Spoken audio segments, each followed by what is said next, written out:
तीर्थों का तीर्थ कहा जाने वाला भगवान शिव का प्रमुख धार्मिक स्थलों में से एक अमरनाथ में बादल फटने से कोहराम मच गया है। नमस्कार, मैं रवि गौतम, आप देख रहे हैं नमस्कार भारत।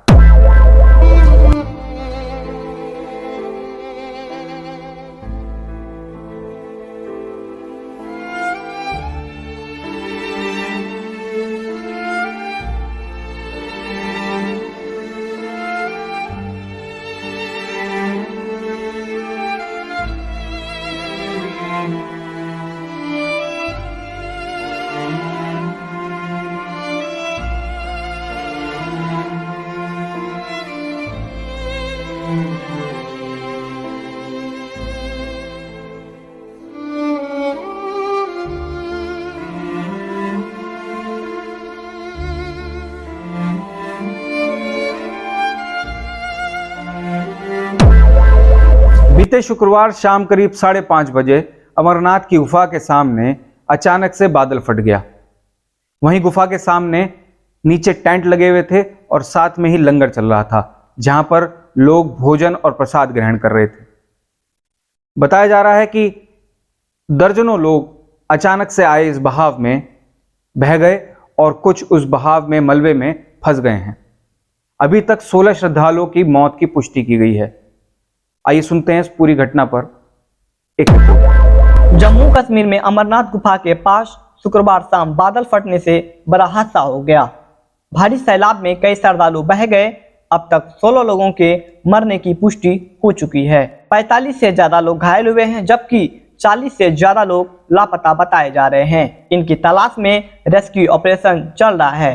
हादसे में जान गंवाने वाले 16 लोगों में से 5 की पहचान हो चुकी है, जिसमें 3 राजस्थान और 2 दिल्ली के रहने वाले हैं। मौके पर आईटीबीपी और एनडीआरएफ की टीमें देर रात तक राहत और बचाव का कार्य चलाता रहा। शनिवार सुबह से एक बार फिर ऑपरेशन में तेजी लाई जा रही है। श्रद्धालुओं को सेना लगातार रेस्क्यू कर सुरक्षित जगहों पर भेज रही है। वहीं एक महिला श्रद्धालु ने बताया कि सेना के जवान ने एक तीर्थ यात्री को बचाया है।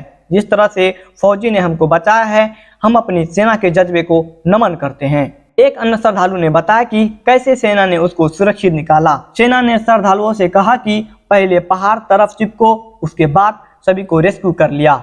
वहीं रक्षा मंत्री राजनाथ सिंह ने कहा कि सुरक्षा बल अन्य एजेंसियों के साथ मिलकर बचाव व राहत अभियान में लगे हैं।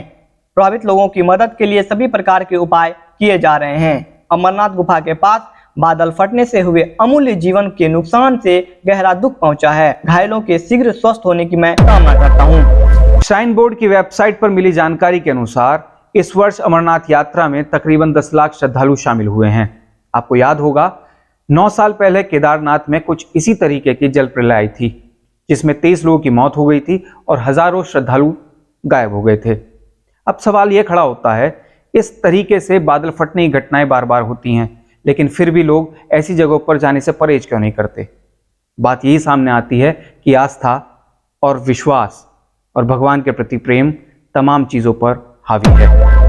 बाबा अमरनाथ को शिव भक्तों का आस्था का प्रमुख केंद्र माना जाता है, क्योंकि उनकी मान्यता है कि इसी स्थान पर कभी खुद देवों के देव महादेव ने माता पार्वती को अमृतत्व का रहस्य बताया था। मान्यता है कि जब माता पार्वती ने भगवान शिव से अमृतत्व का रहस्य जानने की इच्छा प्रकट की थी, तो भगवान शिव इन्हें इसका राज बताने के लिए हिमालय पर्वत के इस एकांत क्षेत्र में लेकर आए। लेकिन जिस समय वे माता पार्वती को इस रहस्य बता रहे थे, उसी समय जन्मे सुख शिशु ने सुना और सुखदेव ऋषि के रूप में अमर हुए। मान्यता है कि बाबा अमरनाथ के धाम पर दिखाई पड़ने वाले कबूतर के जोड़े को भी अमृतत्व का राज जानने का सौभाग्य प्राप्त हुआ था, जो आज तक वहां पर मौजूद है। अमरनाथ यात्रा पर जाने वाला कोई शिव भक्त कबूतर के इस जोड़े को शिव के गण के रूप में तो कोई शिव पार्वती के रूप में देखता है। मान्यता है कि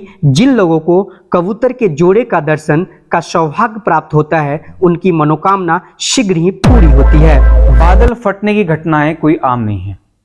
अक्सर पहाड़ियों में, पहाड़ी क्षेत्रों में बादल फटते रहते हैं। हालांकि बादल फटने की घटना कोई पहली घटना नहीं है। पहाड़ी क्षेत्रों में अक्सर बादल फटते रहते हैं, लेकिन बादल फटने की घटना यह अक्सर बरसात के दिनों में ही होती है।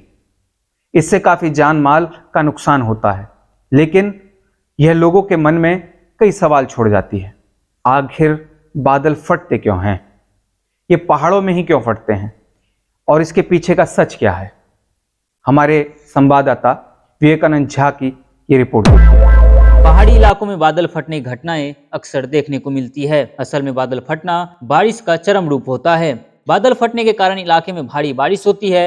जिस इलाके में बादल फटने की घटनाएं घटित होती है वहां काफी कम समय में मूसलाधार से भी तेज बारिश होती है। बादल फटने की घटनाओं में बाढ़ जैसे हालात बन जाते हैं। इस तरह की घटना अक्सर धरती से करीब 15 किलोमीटर की ऊंचाई पर देखने को मिलती है। इस तरह की घटना अक्सर धरती से करीब 15 किलोमीटर की ऊंचाई पर देखने को मिलती है। बादल फटना वास्तव में सबसे तेज बारिश के लिए मुहावरे के रूप में प्रयोग किया जाता है। यह एक तकनीकी शब्द है। वैज्ञानिक तौर पर ऐसा नहीं होता कि बादल गुब्बारे की तरह या किसी सिलेंडर की तरह फट जाता हो। अगर उदाहरण के तौर पर समझे तो जिस तरह पानी से भरा गुब्बारा अगर फूट जाए तो एक साथ एक जगह बहुत तेजी से पानी गिरता है, ठीक वैसा ही स्थिति बादल फटने की घटनाओं में देखने को मिलती है। इस प्राकृतिक घटना को क्लाउड बर्स्ट या फ्लैश फ्लड के नाम से भी जाना जाता है।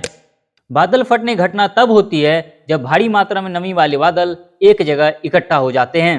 ऐसा होने से वहां मौजूदा पानी की बूंदें इतना ज़्यादा हो जाता है कि बादल की डेंसिटी बढ़ जाती है और डेंसिटी बढ़ने से अचानक तेज बारिश शुरू हो जाती है और इसे बादल फटना कहते हैं।